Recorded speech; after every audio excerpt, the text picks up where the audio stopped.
ఈ మహాశివరాత్రి 2026 సంవత్సరంలో ఫిబ్రవరి 15వ తారీఖు వస్తుందండి. ఈ ఫిబ్రవరి 15వ తారీఖు అర్ధరాత్రి పూట 12:09 దగ్గర నుంచి 12:58 వరకు లింగోద్భవ కాలం అనేటువంటిది ఉంటుంది. ఏ మానవుడైతే లింగోద్భవ కాలంలో శివుడి యొక్క అర్చన కానీ, అభిషేకము కానీ, హోమము కానీ, జపము కానీ, ధ్యానము కానీ చేస్తాడో ఆ మానవుడు తన పూర్వ జన్మలో కానీ, ఆ జన్మలో కానీ, తెలిసి కానీ తెలియక కానీ చేసిన ప్రతి కర్మ కూడా, పాపకర్మ అంతా కూడా తొలగిపోతుంది. మహాపాతకములు కానీ, ఉపపాతకములు కానీ ఏవైనా సరే దగ్ధమైపోతాయి.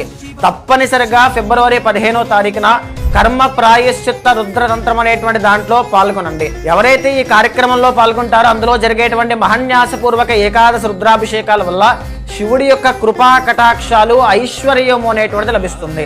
అమ్మవారి యొక్క కుంకుమార్చన వల్ల ధైర్యము, సాహసము, విజయము అనేటువంటిది, అమ్మవారి యొక్క ఖడ్గానికి ఎలా అయితే తిరుగులేదో మీరు చేసే ప్రతి పనిలోనూ అదే విధంగా తిరుగులేకుండా ముందుకు వెళ్తారు.